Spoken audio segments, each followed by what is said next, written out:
welcome back to episode 30 of Lawfully Chaotic. As with me always are Jason Baldrick of TTRPG Academy and Sharon Smith, the fabulous Berrybot. Thank you all for joining us, or will be going to join us, as it were. Sharon, what are we talking about tonight? Hey, tonight we're going to be talking about all things Kickstarter like. So we're talking about creators as well as up and coming tabletop games and the like for this evening. So Jason is going to be leading us off today with some really cool games that he wants to share with us. And, Awesome. yeah. Jeff, thank you for joining. I see you changed your name, but I still know it's you. And thank you for letting me know that it's 8 o'clock and we need to start the show. Appreciate it. We were kind of lost in our involved normal... in a yeah. Do we let's start off. Do we have any announcements? Jason, you got any announcements? I do have one little thing that I think would be kind of fun if you ever want to play around with it. But do you hear our background audio tonight? I do. Is this new? It's AI. You mean like robots? Yeah, AI wrote this song. What? For real? Yeah, for real. AI wrote this song. That's interesting. Yeah. Is this kind of pursuant to our discussion last time about the what was the Midjourney? Midjourney. Yeah, Midjourney for art. They now basically have platform AIs, and I want to make it a future show because I think. Hello, Fatal. Thank you for joining us. Hey, Leroy Jenkins. Hey, sure.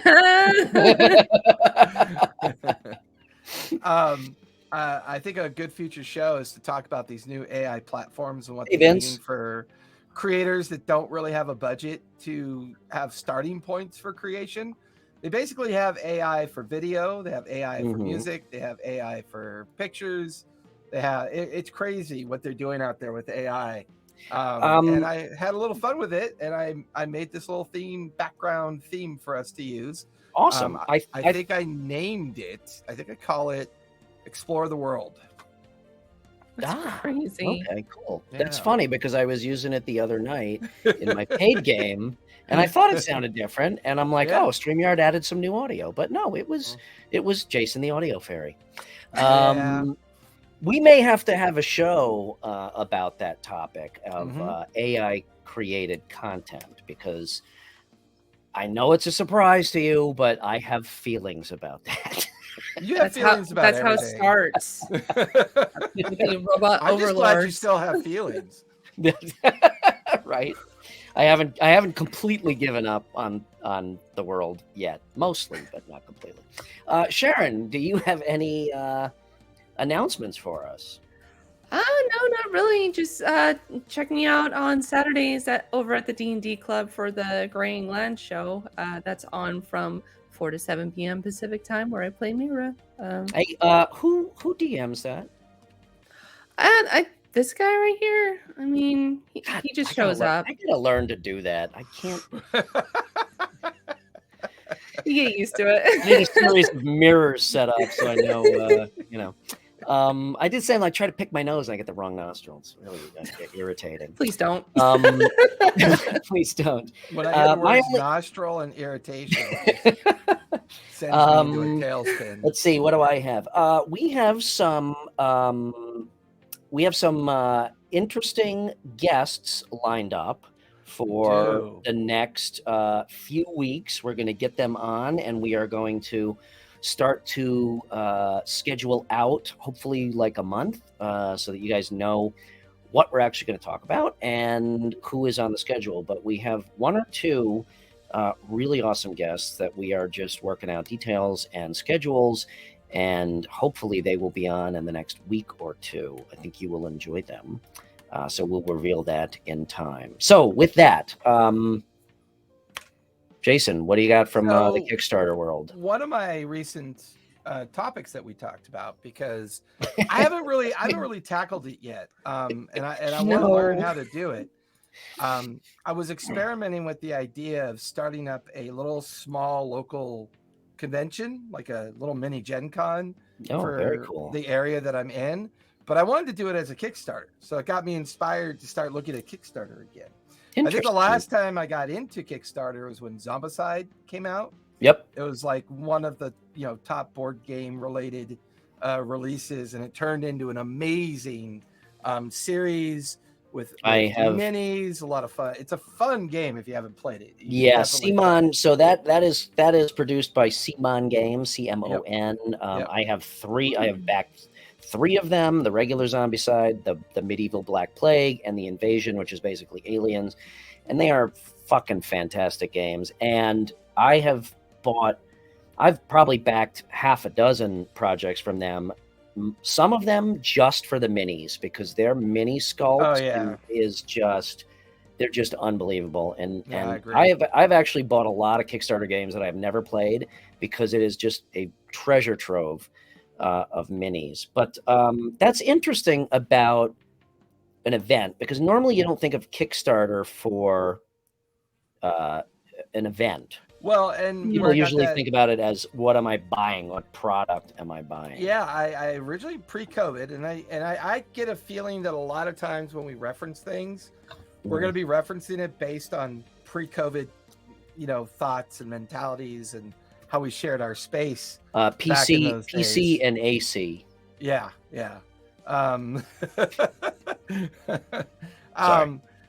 There was a Kickstarter called Battle of the Ring.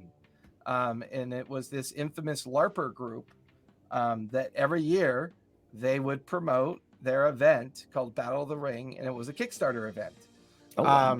And it reminded me of just how successful like GoFundMe's can be if they're done, with good intention and they're done properly. And I just been toying with the idea, and I keep going back to Kickstarter. I did the Critical Role Kickstarter because I wanted to be a part of the history of them setting the new record and beating out Mystery Science Theater 3000 and by a factor of 3.2. Yeah, it was a pretty amazing event watching that happen. And I think I only did the $10 one so I could get the really fun audio files and stuff like that. But then every now and then I would go back and it just kind of reminded me that a lot of times I'd watch what other people were doing with Kickstarter, and it would really kind of emboldened me to be a little creative and think about the different types of cultural interaction that were going on with Kickstarter. You could almost kind of get a feel for the different generational interpretations of gaming kind of presented and how Kickstarter comes about. So the one thing that surprised me though is that about 90% of them related to TTRPG backgrounds are all fully funded and have moved on, or they completely failed and never tried again. The overall number of options was pretty limited, because I wanted to look at like live ones that were either fully funded and still live or still trying to be fully funded, so I could get a feel for tiers and all. Now you're specifically talking about events. No. In this case, I'm talking about so there were 3 I picked out. One was Modular Terrain.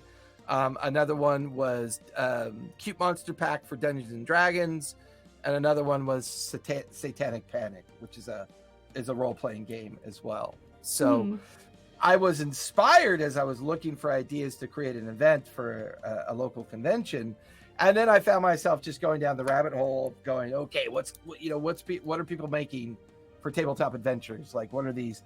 Now, the one thing I noticed, the list of like role-playing games and traditional tabletop role-playing games is still very long.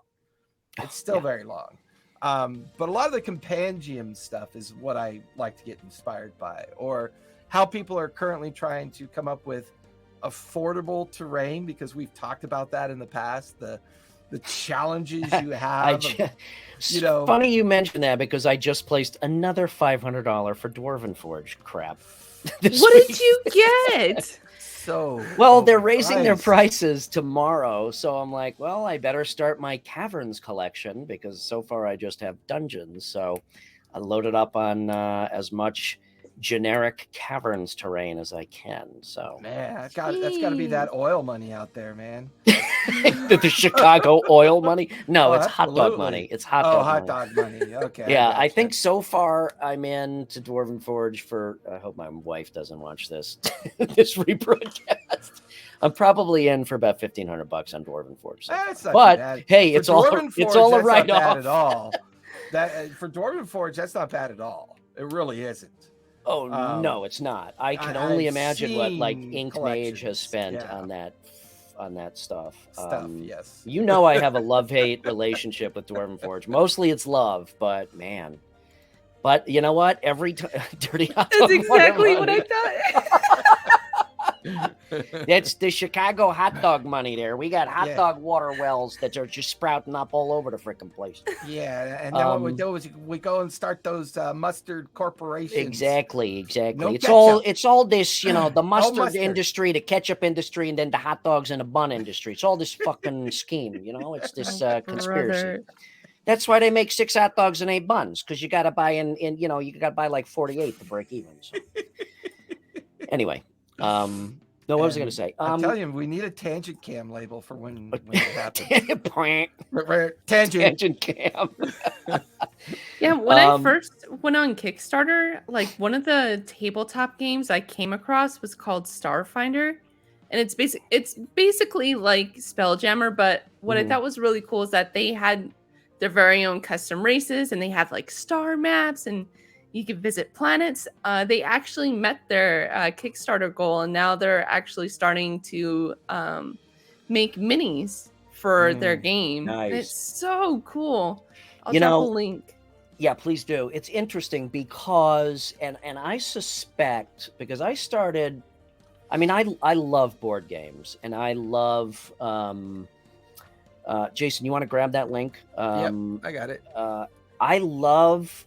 And Starfinder is the same as Pathfinder, right? That's Pios or whatever it's called.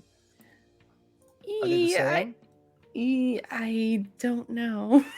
I think it's made by Ninja Division Publishing. I'm not sure if that's the same people because maybe not. I could be incorrect on that one. But so boomer technology.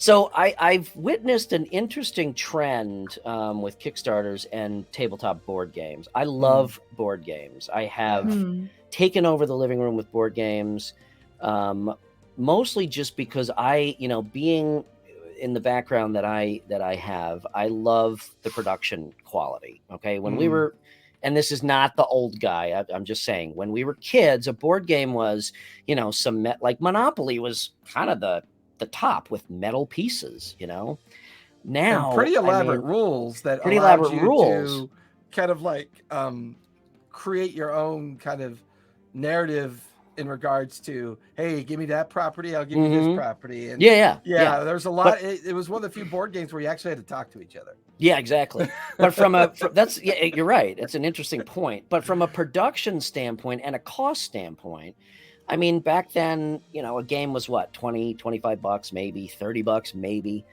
And what I noticed, and I think this correlated with COVID, maybe, because obviously, but I kind of feel like it started a little bit before that, because people were starting to have more gatherings in their home rather than going out to bars or whatnot. And spending $80, $90, $100 on a board game, all of the sudden, well, I feel like the game that kind of set that standard, and even to a certain extent set the standard for development of. I think I know what you're going to say. Is Catan? It's like if you look at the evolution of Catan, and I thought you were going to actually say Cthulhu Wars by. What's his name? Well, there's some influence there, but I really think I haven't played either one of those. You need to play Catan because I think, Barry, you'd really enjoy it. It is a fun game where if you just get people together and Peterson, thank you, Vince. Peterson games. But the reason why I wanted to point out Catan is that to me, when I look at the packaging for Catan, it reminded me of Spy and Avalon Hill. And Yes. they used to develop those bookshelf games. Yep. And Yep. those bookshelf Squad Leader games, and Luftwaffe. Yeah. But to your point on pricing, right? So Avalon Hill back in the day and Spy, I felt like were that top tier pricing for that packaging, the content, that experience. And I feel like Catan set the standard for what people were trying to do, because if you take Catan and Zombicide and put them together, it's a lot of similar approaches to how games are being done now from a standpoint of a board game. But there's still a $50 discrepancy in price there. Oh, absolutely. And and Cthulhu Wars, I mean, that's a $300 board game. Yeah, okay, but again, you get, and this also correlates with obviously 3D printing and production techniques and production costs coming down. But now, what people realized is, at first there was sticker shock, like, oh my God, $90 for a board game? What the fuck is going on? Yeah. But when you open that box and see what you get, and the advent also even of just meeples, it's really interesting that, all of the games that I have backed have funded in hours. And they end up, I think the average, like Zombicide, for example, I think they call for $200,000 to fund that. Yeah. That by the end of that campaign, it's at about $2.5 million. Yeah. But I mean, and that really gets us, for no pun intended, kicks off the idea that you can put together this really kind of slick campaign with very little investment yet. Yeah. And as the crowd, as the people that are enjoying the campaign and get excited about what you're trying to make, helps give you the investment you need to start building out that creative item or game or whatever that sense of creativity is that you're trying to build out. Which goes back to our conversation in some of our previous episodes about the creator space, where all the tools for the creator space. And I feel like Kickstarter is a pretty solid one. I think it is. And you really very bored. Very bored. Sorry, Sharon. Just tell us shut the fuck up if you want to interject. I'm just listening.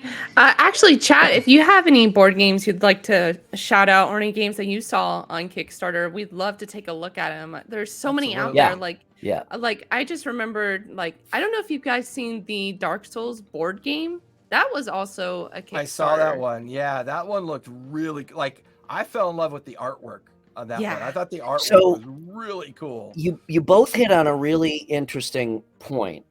Obviously, it's about the product. Okay, I have backed a couple games that I have got and was underwhelmed. Okay, here's another example, not of underwhelmed, because I'm not calling them out for that, but Kraken Dice. You guys are obviously familiar with Kraken Dice. I backed one of their dice campaigns, and I got Ticket to Ride is a classic. That game is fantastic. Ooh, have you played Ticket to Ride? No. Oh, Sharon, we got to get you up on your board game lore. Yeah. But anyway, I backed a Kraken library. I backed a Kraken Dice Kickstarter, and I ended up with about 60 dice from that, because it was extended sets and all of this and all of that. Whoa. And they did an unbelievable job on the campaign itself. Now, the dice are basically akin to Chessex quality dice, okay? And they are unique designs, but they are mass-produced and easily replicated, okay? I was not disappointed with them. However, they are not at the top tier of my set. However, I was so drawn in to the Kickstarter campaign that they erected around that's why I spent, I don't know what the hell it was, but a lot of money on really basic, but good looking dice. So it's interesting that, Jason, to your point, especially for something like an event or whatnot, the creativity not only comes out, in my opinion, in the product itself, but in how you present it in that campaign. And that is, I think, the beauty of Kickstarter. If you really put together a good promo, then you're gonna be successful. Which is interesting as it relates to an event, because there is so much excitement and hype that you can generate around starting your own convention, that I think the potential there is huge. Right. And I think that's what's so cool about Kickstarter. It's very community driven, and like the fact that like with these independent creators, they're able to catch that essence and just like multiply it through the community, and their passion for their game. Just, it goes to show how much people will support that. You know, just like when you guys mentioned about Critical Role, like there's so much love and there's such a great community to support. Oh, favorite. I was going to ask, what do you mean? Yeah, we were going to do that, Jeff. So I guess now we have to. So, okay. So let me ask you this, Jeff, chat. When we were discussing the topic for the show, I asked the question, favorite Kickstarter end product or favorite Kickstarter campaign, because they don't always go hand in hand. Yeah, that's true. So my favorite Kickstarter my favorite Kickstarter campaign was probably not Roxley, Dice Throne. Yeah, Roxley Games, Dice Throne. Because they just did, the artwork is unbelievable. And I should have it pulled up here, but I don't. That was my favorite campaign. That is also one of my favorite products, but I have a tie. My other favorite is Cthulhu Death May Die from Simon, because I love the Cthulhu mythos, and the Cthulhu mythos is a lot of fun. And they did an unbelievable job. Yeah, they did an unbelievable job in capturing that Victorian early 1900s noir feel and the aspect of the game. Well, okay, but the campaign is marketing, but that is, that's the whole point of Kickstarter. That was my point.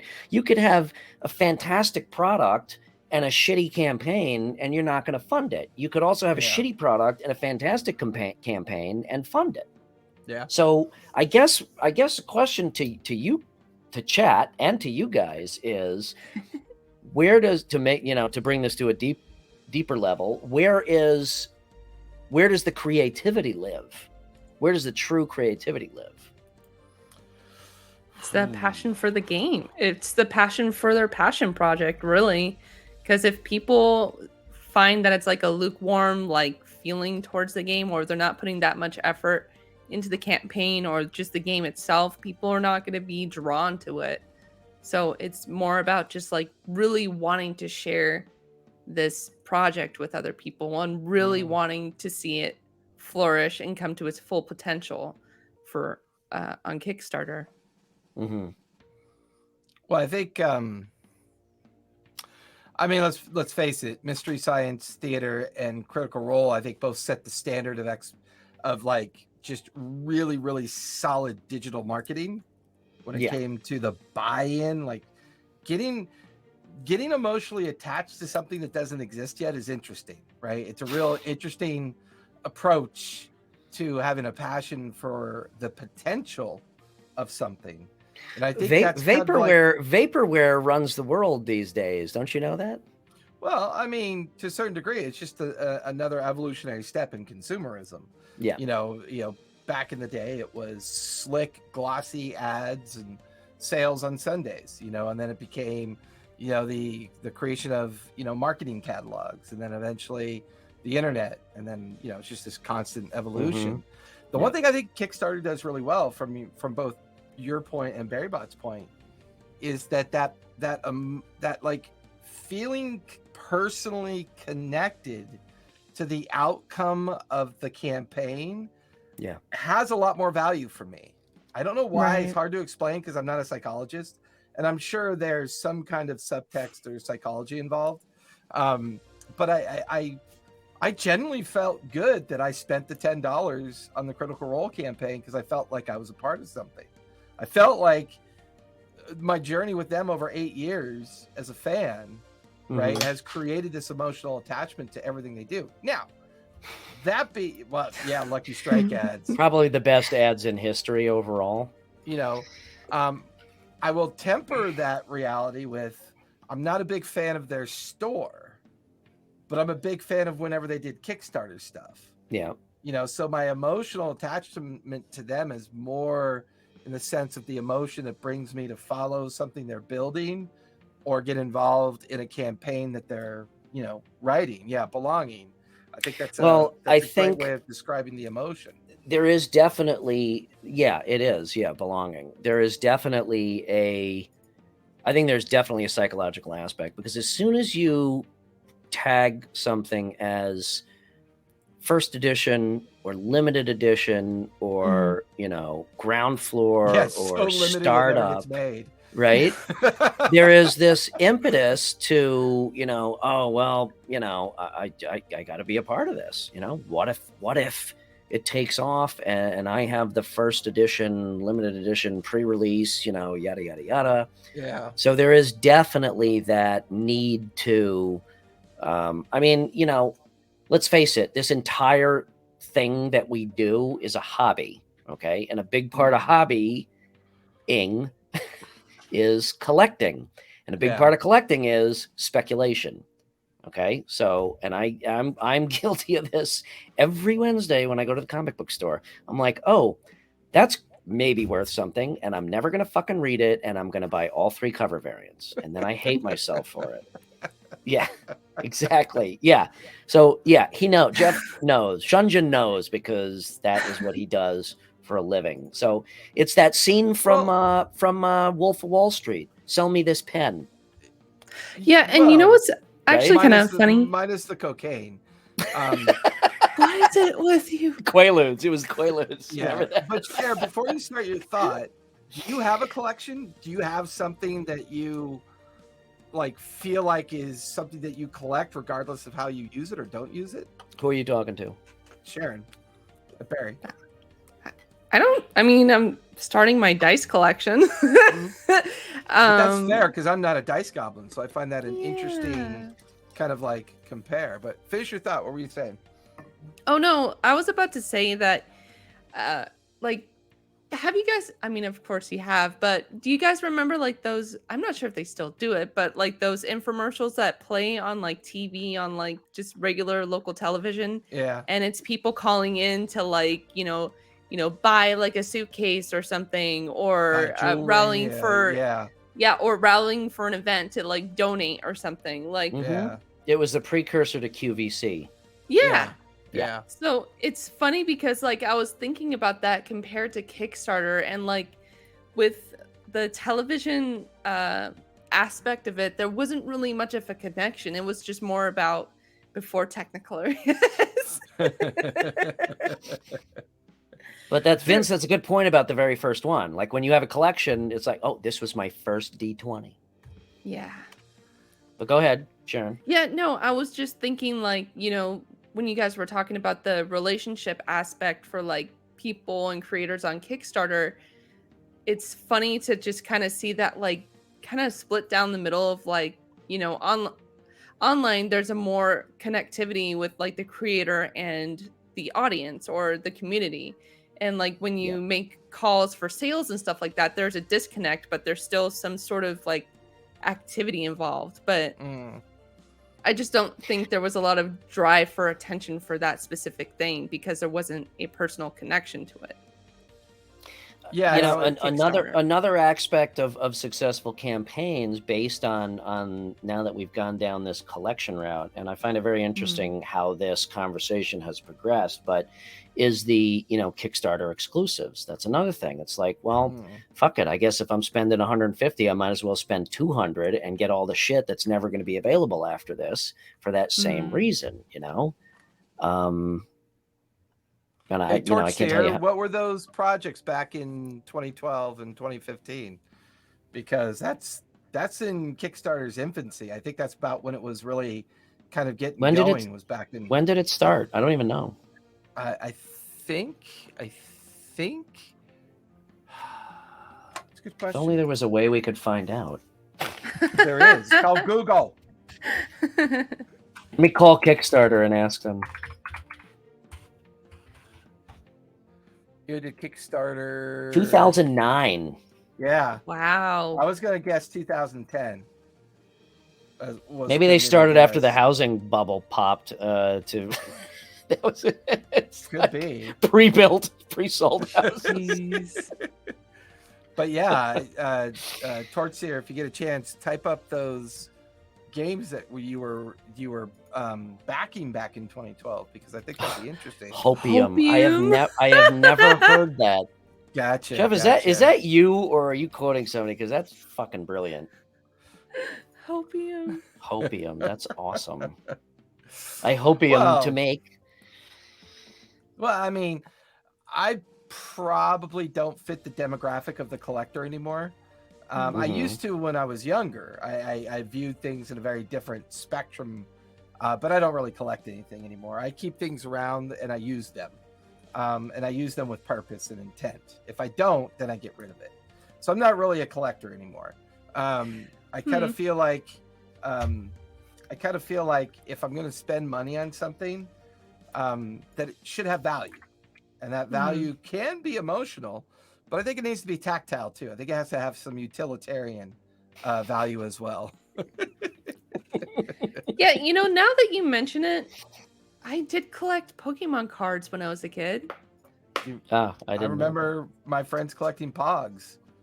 Oh my God. So I still have all of my Magic cards. I have comic books. I have fucking Legos. I have figurines. It's a wonder I'm actually married. No, it's not a wonder at all. Otherwise you'd be a lonely old man. So it's a good thing you're married. I get it. Trust me, I get it. Like when Callista prompted me with the idea of building the studio, it also offered me an opportunity to think about board games and to work with Larry on curating his collection, because his collection was pretty amazing. He's probably got the largest intact Star Trek collection for TTRPG back when FASFA released it way back in the day. But to me, that inspires you to then pick up a book and read it, and then think about ways that can influence your thoughts or your ideas. So my demographic, I think my demographic has shifted out of the nostalgia demographic and more in the practical use demographic. And I think that had a lot to do with me becoming a minimalist, because you begin to use your stuff and not let your stuff use you, is kind of one of their mantras. So I began to look at things very differently because of that. See, I'm a huge sucker for nostalgia, and I mean, I'm not a hoarder, but I'm a saver. Okay, I go through these fits where I just I got to get rid of shit, but not anything that is back collectible. To Barry's dice goblinness nature. What inspires you? Like, what would inspire you to collect a set of dice? Because I don't have it yet. I don't have that one That yet. would be a Brian problem. That's definitely a Brian problem. But I think Sharon has better taste than that. I don't have it. Two, I guess if I really think it's pretty, I'll get it. I want to just collect all the prettiest dice, and there's so many. I got like a list, and I think I'll go bankrupt if I just go. This is fucking true. But this is also very true. Yeah, exactly. Chad gets me. But, I won't even use all of them, probably. Yes, but bourbon collections seem to take care of themselves eventually, Gary. Oh, and you know what? I was just thinking, doesn't Jay Leno or something, doesn't he collect cars? Oh, Jay Leno has an enormous car collection. Yeah. Yeah, it's like one of the top rated car collections in the world. Yeah. Which it doesn't hurt when you have hundreds of millions of dollars to kind of, curate what your passion is. One reason that and motorcycles too. Yeah. Yeah. Yeah. One reason I collect things, and they all have to do with kind of all the same shit, is because I like surrounding myself with all that stuff. That's what keeps me creative as a creator. Well, that's your nostalgia pill, right? Like you take your nostalgia pill and then the emotion helps you create. Yeah. I love that. Yeah. So I just like being surrounded with all that stuff because that's what fuels my creativity. Yeah. I mean, I do like being able to, I've got a GURPS 3rd edition book over there, right? So I like to pick that up and read a chapter just to kind of, like I recently did a vodcast, I did a podcast on the very first volume of the 3-volume set, of 1976 release of D&D. And it was really interesting going back down that path and looking at the origins of the creation of the game from that perspective, basically 40 years ago, right? Over 40 years ago. Yeah. And it was interesting to see what logic they were doing and, all of that stuff. What's really interesting about it is that it had a starting point.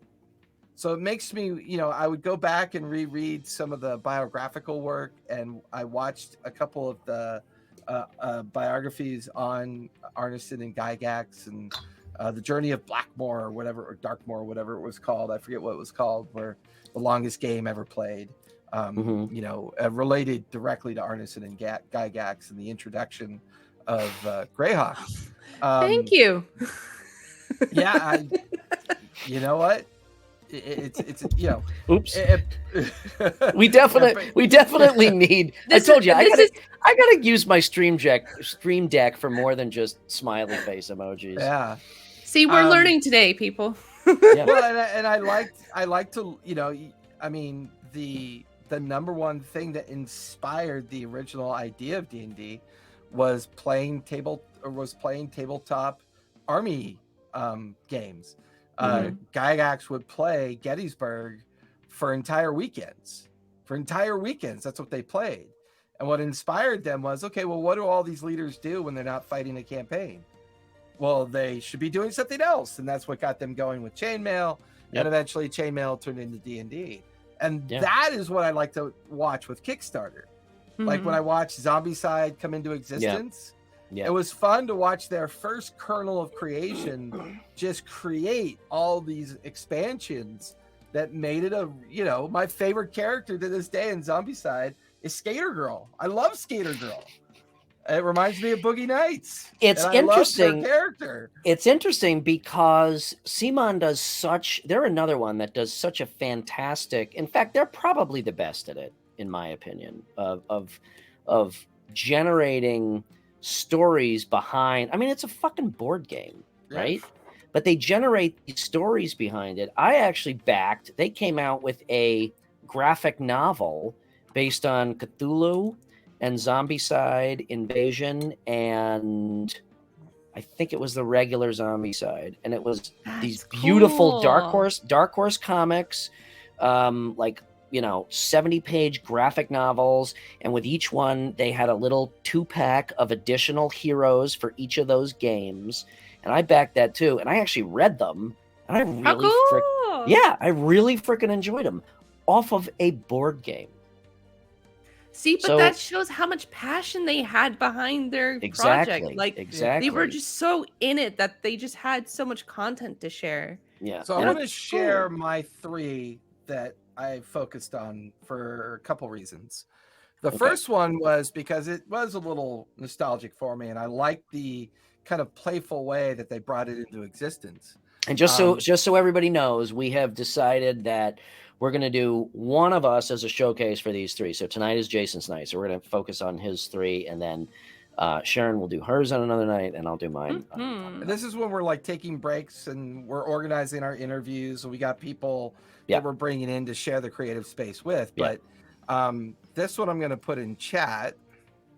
It's funny because on that note, this is somewhat of a filler episode, if you will. But to be really honest, I am really intrigued on where this conversation has gone. Yeah. I did not expect it to go here. I really like the idea of this one. It's called Satanic Panic. And it's a role-playing game that's been created out of the old 80s, Satanic Panic kind of It's library. so funny. And it's really timely because I don't know if you guys heard of it, but there was this show on Netflix recently. Stranger Things, yeah. and yeah, watching that was really interesting to see it burble to the surface. But this one kind of touches on my pop culture reference, an 80s pop culture reference. Mm-hmm. The other one I wanted to look at was, I'm always looking for like very affordable. Wait, do you have a pop-up you can show us for that one? A pop-up? Or just here, you know what? On the screen? You keep talking, I'll look for it. Okay. Well, I've got the link active if you want me to. Oh, actually, we have a video we could share if we wanted to. It's pretty cool. It's absolutely hysterical. Oh, I got it. And they're local to me. They're out of Manhattan Beach. So I thought that was pretty cool. Nice. Yeah, here, I got it right here. This is, God, thank you. We need a fucking production person. But yeah, the Satanic From a Panic. twisted mind that brought you 3 raccoons in a trench coat, Punktopia, and Cosmic Hooligans. Satanic Panic. I fucking love it already. Right? Journey back to the 1980s, a decade of Dungeons, Dragons, degeneracy, and devil worship. Live out your fantasies of being a satanic cultist, raised and trained for the specific purpose of bringing about the Age of Darkness. By performing the ultimate Oh my God, I love their goal, $666. Right? And doing all that while trying not to draw too much attention until, of course, it's too late. Satanic Panic is built on a rules-light D666 system. Who would have thought? Roll 6s to build up your demonic tower, and then unleash it to destroy all those who stand in the way of your infernal mission. Also included is a system for randomly generating the conditions of the ritual, with over 666 different ways to Oh my God. So it's a slightly different game every time. I And all this fucking in a love it. zine format, which is the perfect size to hide away with all of your other illicit occult materials. And you don't even have to give up your soul. Like, seriously, you do have to pay money for this. Kickstarter does not take souls, as far as I know. So if you're ready to take the plunge and sign the pact, check out the details below. And hail Satan. I love it. I'm backing that. See, I haven't even looked at the campaign yet, but I'm backing it because Right? that's awesome. Well, but once again, it shows off how a single person has the ability to put together a very slick marketing campaign. You know, and I love that. That's fantastic. The other one is called Modular Collapsible Tabletop Terrain. And there's a couple reasons why I wanted to take a look at this one. We may need to revisit last week's. What is it? So Modular? one, it's called Modular Collapsible Tabletop Wargaming Terrain. Oh, modular. Say that 3 times fast. Got it. All right. Let's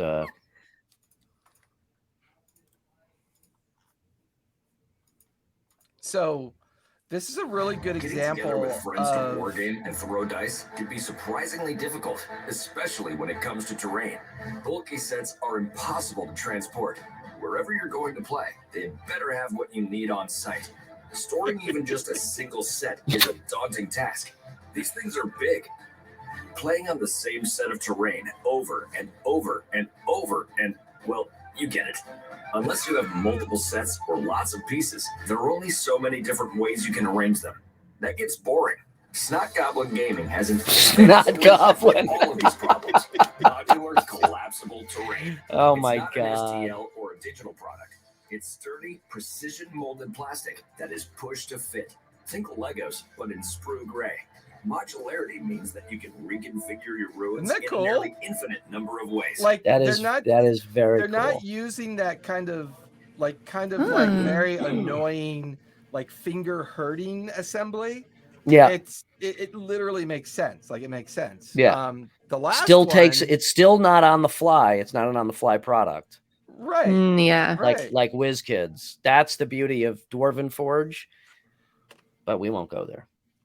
Yeah, but you know what? If you can't But it's still if you can't trust in theater of the mind, too bad. Try harder. But that is, I'm going to check that one out too. That looks really appealing. This one I fell in love with because it made me think of BerryBot when I reviewed this one. I know it's called Cute Monster Pack for Dungeons and Dragons. Yay! I love it. And I'm not 100% positive, it's an assumption, but I think part of their artwork is AI. But this one was adorable. I couldn't help it. So this one, I question if they have licensing from WotC, because they fully utilize all of the vernacular and whatnot. This may be through DM's Guild. It could be, because you're allowed to use that red swash on the cover for 5e. So that one could very well be. But once again, I like the 3 different ways the campaigns all approach things uniquely. Mm-hmm. I liked how a newer generation, with their understanding of satanic panic, probably through Stranger Things. Somebody's excited really for cool... 1D&D. I know, right? But like, I loved how a younger generation created the Satanic Panic role-playing game. Yeah, but clearly, that one was awesome. But clearly, there is a historical reference for them, not like living it through it. Other than maybe they kind of visited a similar concept through Harry Potter, when Harry Potter kind of went through its brief period of the whole satanic panic thing. Well, Harry Potter is based in Satanism, but I'm not going to elaborate on that. Anyway, where's my fucking wand? But then I liked how clearly 3D printers have reinvented the approach to creativity. So that modular terrain looked very 3D printed based. It looked very it looked affordable. I don't like to call things cheap, because unless I see it and play with it and know for sure.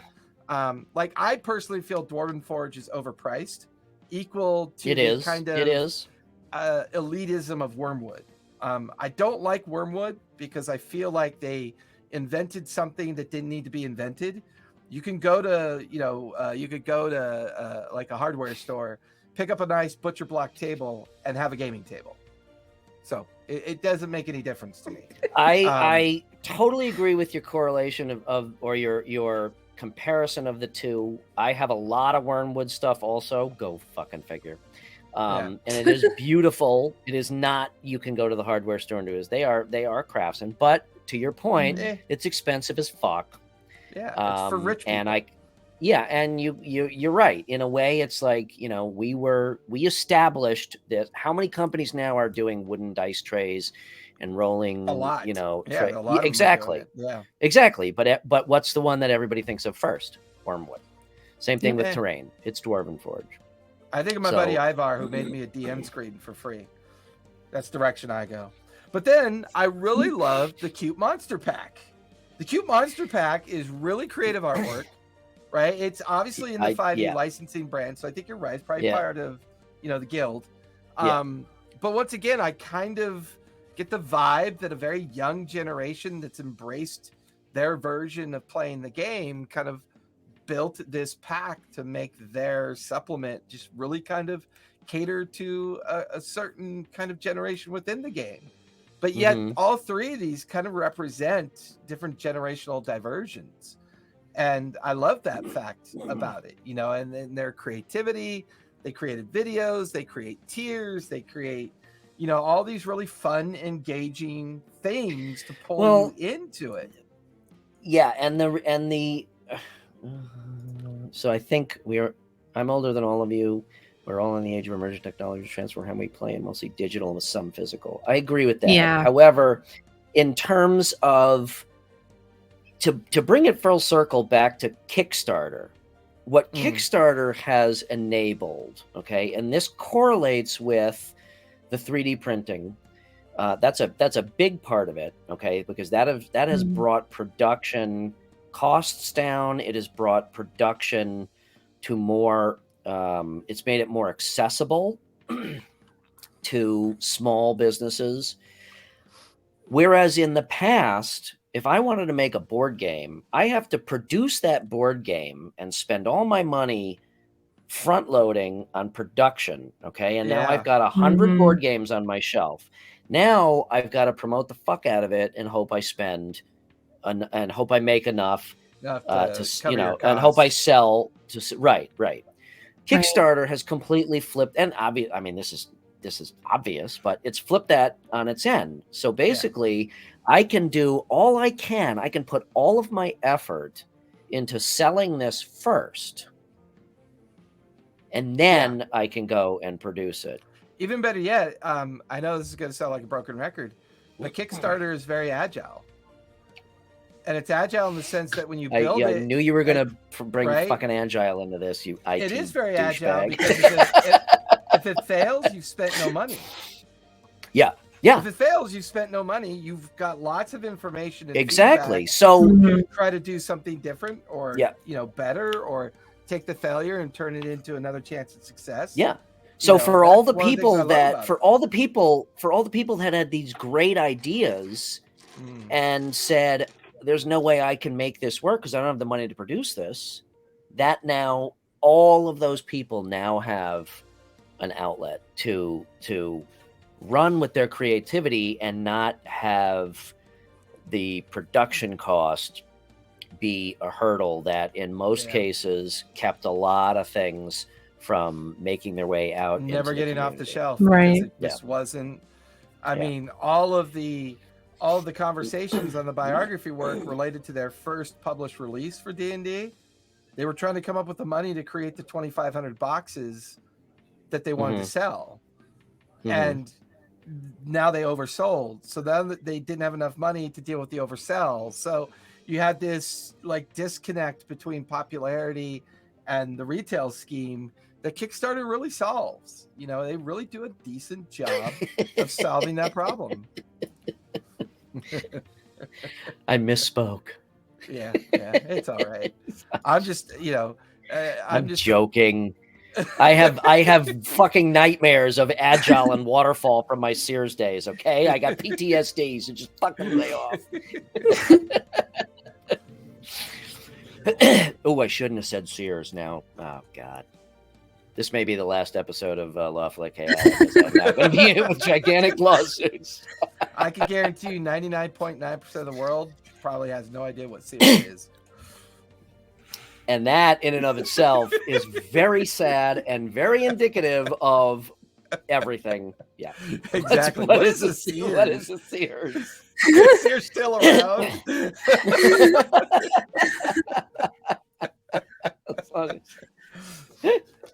Most teams left size. I have yet to ever work with a right size team.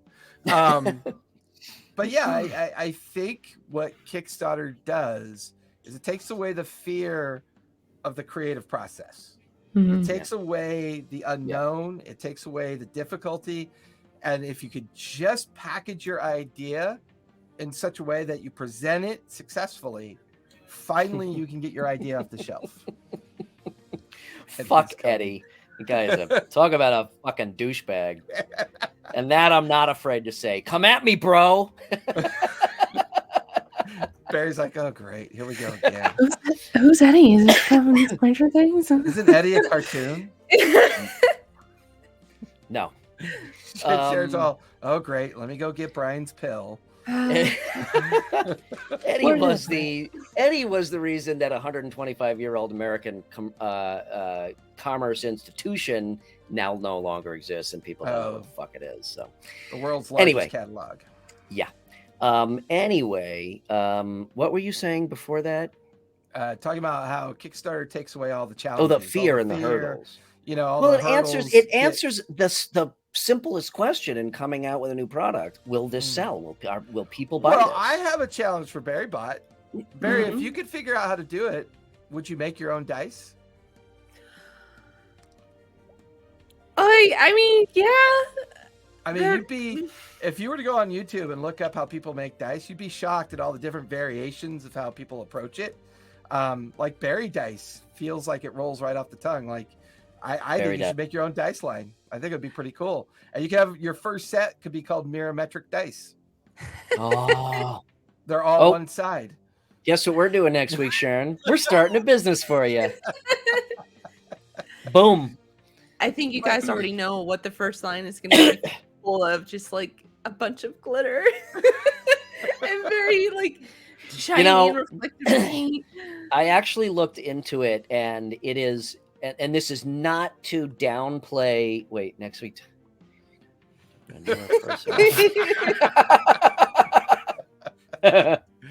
So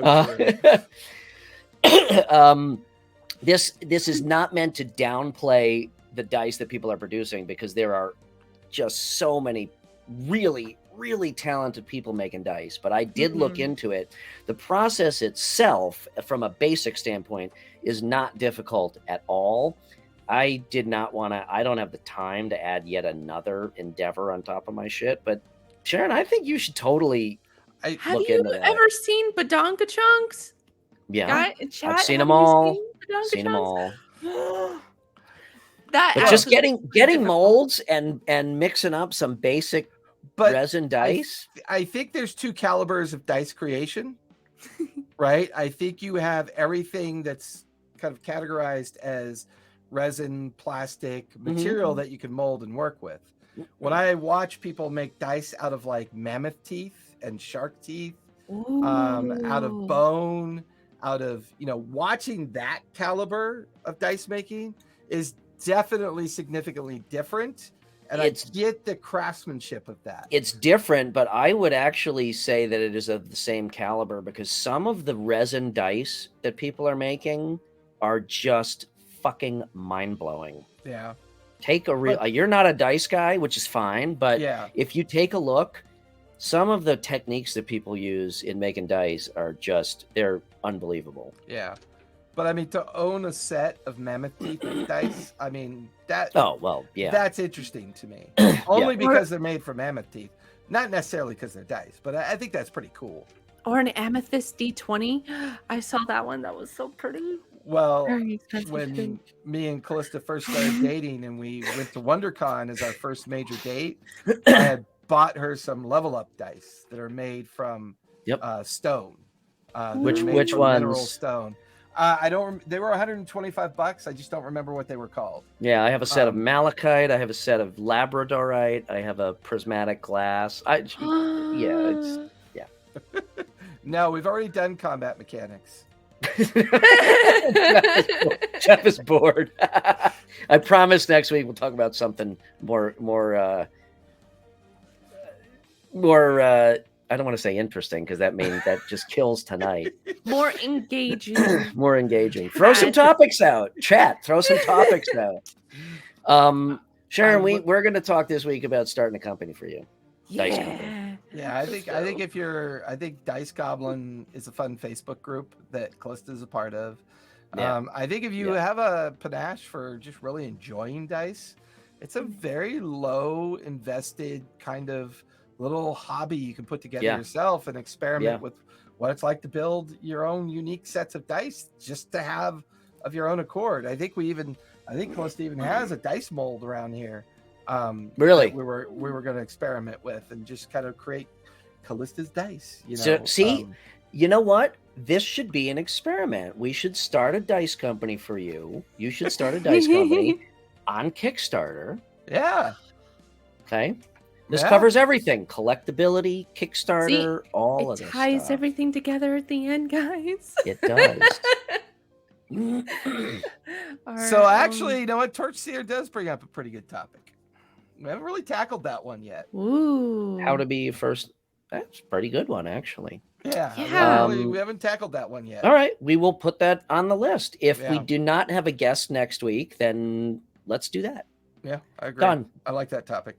There we go. Yeah. We'll talk about the first times you guys ever DM'd. This should be interesting. Jeff, is that acceptable? Can he remember that far back? I've been DMing ever since I was in the womb. Don't piss him off, or he's going to kill me at 19th level next time we play. Oh, in that case, let me get this going. Well, I think on that note, it's 9:00 exactly. This might be the first exactly hour show that has ended naturally. So let's just go with that before we fuck it up. Yeah, thanks everyone for letting us have a Thank break you, this week. chat. There we go. Yeah, that was awesome. And on that note, okay, get your dice out. Oh, no. that's right. Release. I have my. Oh, Vince, I have a lot of tips on how to well, maybe not TPK, how to kill characters, but not maybe a whole party. But I got a 3. I got an 8. oh, I got an 8. All right, rollies. Woo! Oops, I got a 7. I got an 18. There you go. I get to close us out. 1975, motherfuckers. Boom. Here, eat it. So, hey, everybody, thanks for coming out and hanging out with us as we talked about Kickstarters. I think you should all go and experiment with Kickstarters and see what drives your passion, see if your creative juices come out, see if maybe you've got an idea on the shelf that you haven't really played with yet. Get it out there, experiment with it, have some fun with it. You never know, it might turn into the next hobby. But with that in mind, BarryBot, where can everyone find you? Hey guys, you can catch me over here on Instagram at BarryBot, and you could also catch me on Saturdays at the D&D Club's Twitch channel for the Graying Lands campaign, where I play as a druid, the best class in the whole D&D shebang. And we play from 4 to 7 p.m. Pacific time, so be sure to catch us. Should be a fun episode this Saturday. And Bri, where can we find you? Best place to find me. See, I still can't do. God damn it! You gotta go this way. Yeah, you gotta go opposite. I'm spatially deficient. Linktree, RPG&Co.com. Best place to find me is Instagram, RPG&Co.com. Look us up on Lawfully Chaotic Studios, on Twitch, on YouTube, RPG&Co. If you do have a business idea that you need some help developing, let me know, because that's actually what I really do. Yeah, it does it very well. Thank you. And you can find me over at the TTRPG Academy. I'm in the Twitter space, Instagram space. I'm usually sharing photos, map creations. Currently, we just wrapped up our 2.5-year campaign for Tuesday nights. Wow. Everybody finished at level 19. That was a lot of fun. Wow. I am officially opening up my 10th table. I've written the new framework. I still don't know how the fuck you do that, man. I think I see smoke coming out of his ears. I know. I wrote up a new campaign framework. I mean, kudos. The new campaign framework is going to be for this new 10th table, but I'm also going to be using it to replace some of my other tables that are concluding their year-long campaigns. It's called Divergence: The Second Spark, and it takes place right after the calamity and before the histories of the kingdoms begin. So it's really going to be a very low fantasy, no divine magic, pure wild magic, as it's the raw nature of the world of Exandria before all the kingdoms come to power, because that is an actual time of space that was that happened, and I think it'll be fun to play around with that little time. That's awesome. So that should be a lot of fun. Cool. But yeah, you can catch me over at Twitter. You can catch me all of my if you go and catch us over at Twitch or on Twitter, you can find our link tree. Come join our server. We're almost up to 400 people on our Discord server. We do a lot, and if you ever want to learn how to run an online game, jump on over there. We'll be glad to give you your own channel, talk to you about running it, and introduce you to the amazing world of millions of people that are looking for games. You're trying. You see, I did still do it the wrong direction. I'm pointing at my screen and not where the camera is. And everybody, thank you so much for coming out. We really appreciate it. We're going to have some new videos for our lead-ins and our lead-outs starting hopefully next week if Bri has some time. We'll be sharing our list of people we're going to be inviting soon. I still have to do my meeting with my invite, and I know that others are working on their details as well. But we really want to kind of share the space with those that are looking to learn more about the caretakers of the space. Jason, put your Discord link in the chat before we go, would you? Yes. I can certainly try to do that today. Let me go. I want to make sure I invite them to the right one. Go to where's it? Invite people, copy, and then go up to comments. Once again, we have an open rec for a production person that Yeah, no pays kidding, huh? nothing, but we have zero benefits. We can get you lots of stickers. Pay in You friendship. get all the Friendship goddamn and stickers you stickers. want. Yeah, the barter system stickers. Yeah, and But hey, soon we'll get you some dice. Yeah. Stickers, dice, and education. Yes. All the things you need. There you go. But everybody, thank you for coming out today. Really appreciate it. Stay safe, be play a game. It's good for your mental health. And we'll see you next week. Bye, Thanks, guys. everybody. Bye.